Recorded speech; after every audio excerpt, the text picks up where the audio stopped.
j'espère que vous allez bien. Alors aujourd'hui, on va vous parler des jeux que l'on aime bien faire avec nos enfants. Alors moi forcément, pour ceux qui me suivent sur Instagram, sur le blog de Maman Plume, vous savez qu'on aime beaucoup les jeux créatifs, les jeux de société. Voilà, donc ça fait partie de nos jeux, de nos top jeux avec les coloriages, tout ce qui va être les peintures, la pâte à modeler, les macomoulages. On fait plein de choses comme ça super créatives. Aujourd'hui, je voulais vraiment vous présenter 5 jeux qui font travailler justement ce côté créatif des enfants et que l'on aime bien faire à la maison. Alors, je vais commencer par ces deux petits coffrets. Il y a une version chevalier et une version princesse. Que je dise pas de bêtises, c'est des collections Aladdin. Alors, dedans, je vais vous montrer comment ça se présente. Hop là. Alors, on a un petit tampon encreur. C'est des tampons, en fait, tout simplement. Et là, on a les petits tampons qui sont rangés dans les sacs. Hop. Et en fait, les enfants vont venir fabriquer à l'aide des tampons. Voilà, on voit peut-être mieux derrière, mais j'ai pas d'exemple. Ça brille un peu. Ils vont venir fabriquer derrière, vous voyez, avec les tampons, le château de leur rêve, on peut dire en quelque sorte. Il y a des petits bonhommes, il y a plein de choses à rajouter et ils peuvent le colorier après. Donc ça, pour faire travailler l'imagination, c'est plutôt pas mal. Mes deux loulous ont chacun leur version, du coup ils peuvent s'échanger les pièces de château. Parce que c'est pas exactement les mêmes châteaux si vous regardez, rien que les toits. Donc ça fait travailler tout ce qui va être jeu de tampons. Donc là je vous ai montré ceux-là, mais peut-être que chez vous vous avez d'autres tampons, vous allez trouver dans vos magasins d'autres jeux de tampons. Les jeux de tampons, c'est des jeux qu'on aime bien faire et qui font vraiment travailler l'imaginaire et le côté créatif. Donc ça, c'est un petit jeu qui fonctionne bien à la maison. Je répète, ceux-là c'est les éditions Aladdin. Voilà, on les a depuis 2-3 ans, mais je pense que je les ai encore vus en vente au magasin. Donc voilà, niveau créativité, on a aussi la Softine. Alors, ça ressemble à de la pâte à modeler, mais ce n'est pas de la pâte à modeler. On a deux versions. Ah, si je vous présente à l'envers. On a deux versions. Une version nature avec tout ce qui va être fleurs, papillons, et une version mer. Je vais vous montrer comment ça fonctionne. Donc c'est une sorte de pâte à modeler, mais il y a un gros avantage. C'est que, vous savez, la pâte à modeler ou le sable... souvent on perd des petits morceaux un peu partout dans la maison. Hop là. Celle-ci, elle est... Non, j'essaie de la manipuler. Hop, voilà. Vous voyez? Je sais pas si on voit. Elle est assez rigide en fait. Elle a une texture très douce, assez rigide. Et en fait, on va l'utiliser avec des petits emporte-pièces comme ça. Alors voilà. Alors c'est mal fait, hein, version enfant.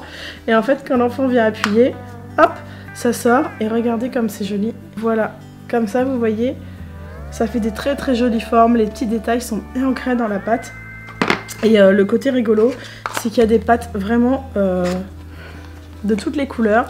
Et surtout, ça ne sèche pas. Donc c'est un peu une pâte à modeler éternelle. Donc voilà. C'est pour changer un petit peu de la traditionnelle pâte.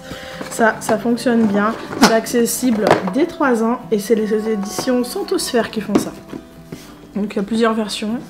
À la maison, on aime bien d'ailleurs. Pareil, vous avez dû voir dans mes stories, je crois que c'était de mercredi. Les enfants dans les stories de mercredi ont fait de l'aquarellum. Voilà. Donc c'est de l'aquarelle.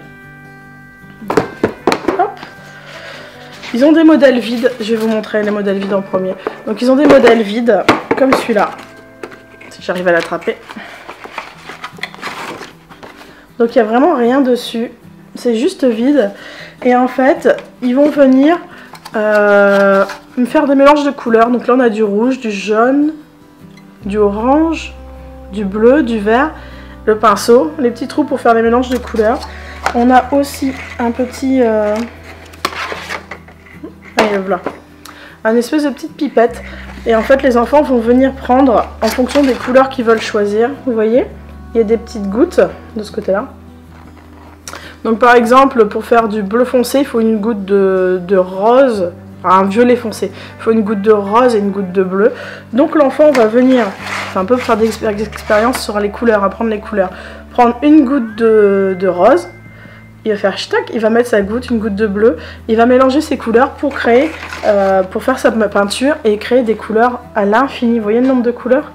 Donc ça c'est un bon jeu pour éveiller aussi au sens des couleurs, le sens artistique parce que forcément c'est de la peinture et il ne faut pas dépasser, il faut essayer de s'appliquer. Donc voilà, ça c'est les œuvres de Max qui a fait les chevaliers. Et là vous avez les œuvres de ma puce qui n'a pas encore fini. Il n'est pas fini et elle c'était sur le thème des licornes. Hop, donc ils ont déjà fait ça 2 mercredis, ils adorent. Je trouve que c'est une belle découverte. Donc ça c'était les licornes, ça c'est les chevaliers. Mais il y a aussi plein de modèles différents sur les animaux. Enfin bref, il y a plein de choses à faire. Et ça marche plutôt pas mal aussi pour occuper vos enfants le mercredi. Et j'ai 2 dernières activités à vous montrer qui changent. Là vous connaissez tous plus ou moins je suppose les colorédos, les gros pions de couleurs pour les enfants. Il y a des versions pour les plus petits, pour les plus grands, qu'est-ce que je raconte, comme mosaïque. Hop, alors c'est des clous plus petits mais un petit peu sur le même principe. J'essaie de vous montrer. Donc on a plein de modèles, vous voyez il y en a vraiment tout plein. Donc il y a des modèles en couleur comme ça, voilà, avec différentes évolutions. Et quand l'enfant grandit, on peut passer à des modèles, alors que je mette dans le bon sens, comme ça, vous voyez. Donc voilà, c'est juste des petits clous comme ça, c'est très simple à mettre parce que vous voyez les trous ils sont bien larges, c'est facile.